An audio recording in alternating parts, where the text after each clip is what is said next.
สวัสดีอาจารย์สื่อสาวของปันเชวันเลยมันจะมาสาธิตกันแย่กระเพาะและให้อาหารทางสายางมันเจ็บมีชื่อว่าเท้ากระอิดเนาะวันนี้ท่านจะขอไปทักทายสวัสดีคนเจ็บได้สวัสดีชื่อยังนี่เนาะชื่อเกยเนาะมาจากบ้านไหนดิมาจากกรุงเทพเขาเนี่ยเนาะที่ไก่เนาะนี่เราจะมานี่แย่งกระเพาะให้ได้ละให้อาหารทางสายยางเนื่องจากว่าระบบทางเดินอาหารของผักส่วนเทิงนี่จึงบ่สามารถกินอาหารเองได้นี่เราจะมาแย่งกระเพาะให้หน่อยแล้วจากนั้นจะมาล้างมือหาขั้นตอนได้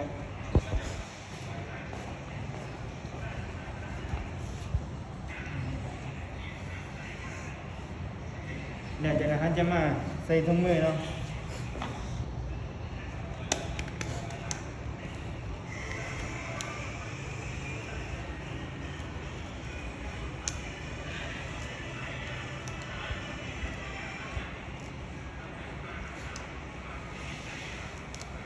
mới begini ada mah.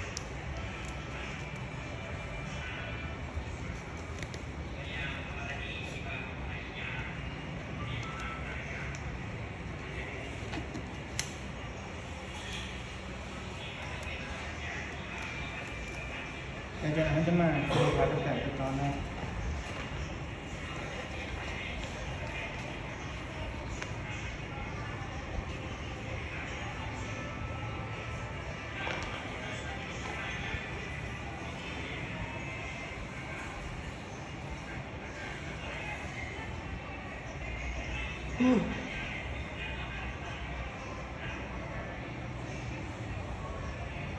Aja mengiam upakan lain.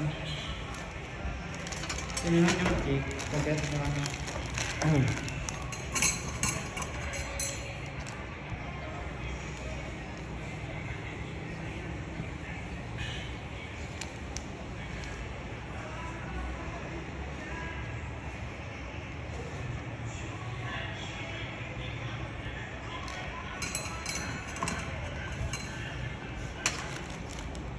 Jangan hanya mencik sendiri. Gimana caranya?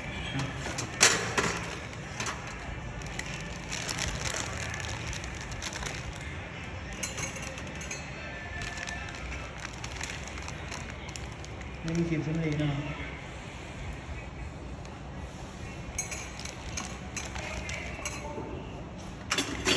Jangan biar vaselin saya.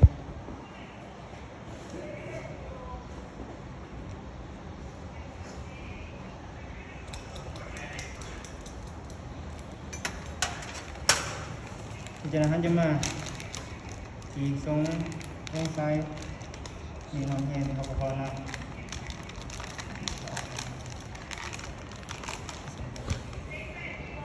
Thiếu. nó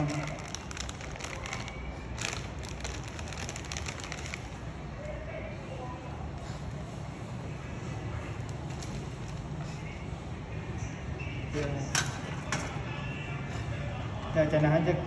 ออกไปหาคนเจ็บเนาะ Sesuatu nak beli. Mana pasar? มันเขาไปหาคนเจ็บเขาจะมาหนีเนาะเฮ้ยเขามาเทบังกันเนาะเทซ้ายเตะ Không đâu. ภูมิดังฮะจริงหูเนาะ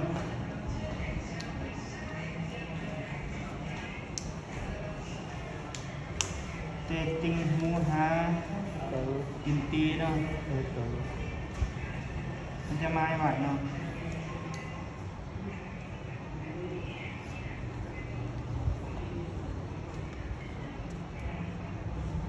เดี๋ยวจะนะฮะจะมาอันนั้นไม่ดังของคนเย็บเลย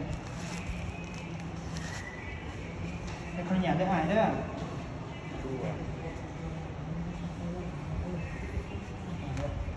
มันเย็บแต่ตาคนเนี้ยเนาะ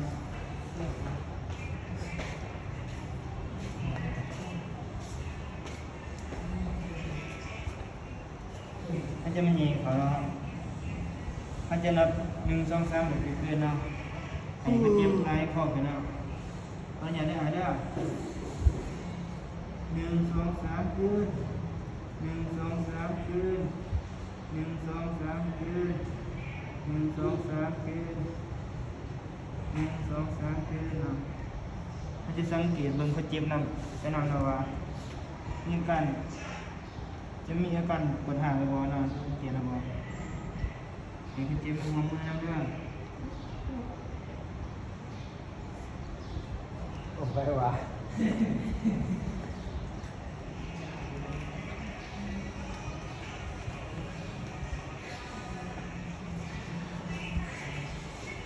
เกี่ยวกับนี้ที่ใช่ เขาอยู่ครัว ใช่มันเกี่ยวกับนี้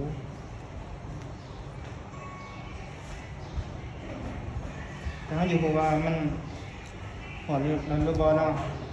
เขาจะเทสเบิ่งเนาะเรื่องการระบบ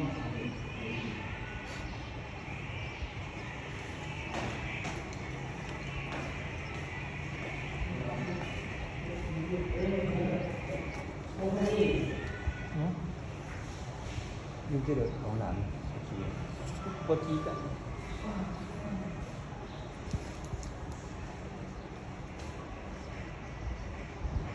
นี่นะครับนี่ทำอะไรนะเกี่ยวกับเรื่อง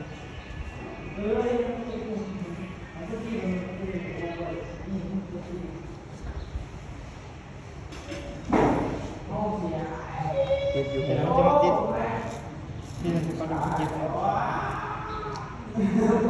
นะ สุภาพที่อาหารดิอาหารนี่คืออาหารที่ตรงบ้าง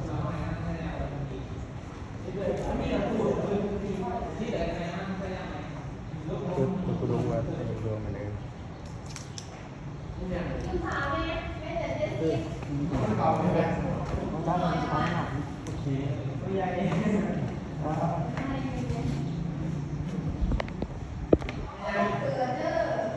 ดูดีที่กล่องนี้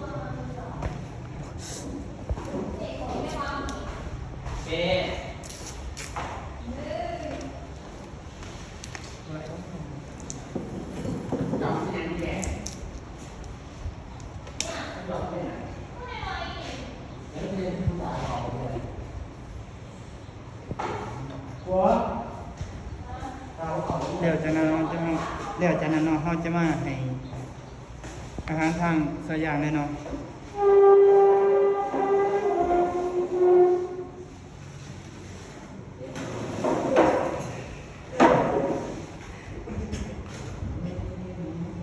นี่จะเป็นอาหารเนาะ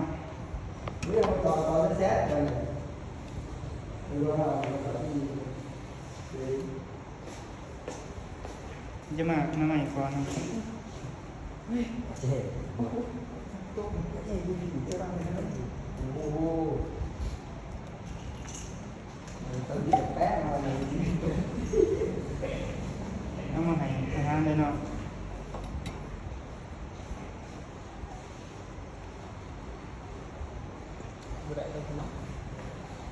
กินให้อาหารเลยเนาะมาต่อยาเลย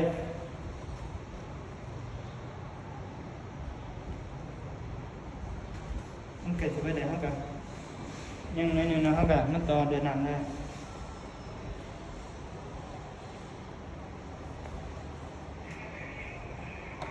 มันก็หายจมไว้หน่อยนะครับ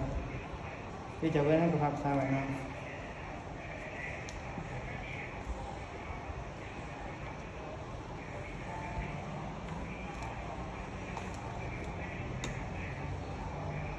อย่ามาปิดไว้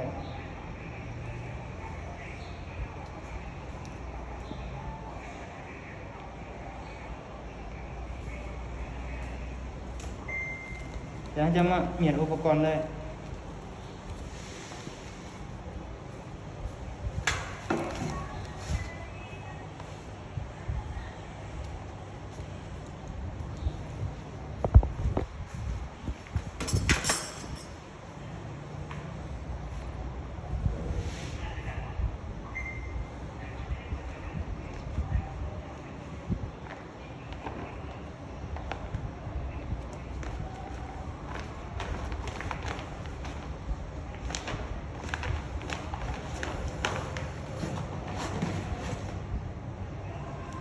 หลังจากนั้นเขาจะมาถอดถุงมือเนาะ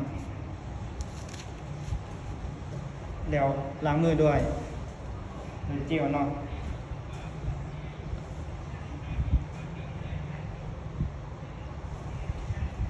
หลังจากนั้นท่านจะไปให้สุขศึกษาคนเจ็บเด้อเดี๋ยวเด้ออ่านเด้อให้อ่านนอนประกวนตามสบายเลยเนาะท่านจะให้คนเจ็บนอนในมุม30-45 องศาเนาะมียังไงมาอื่นได้เด้อขอขอบใจ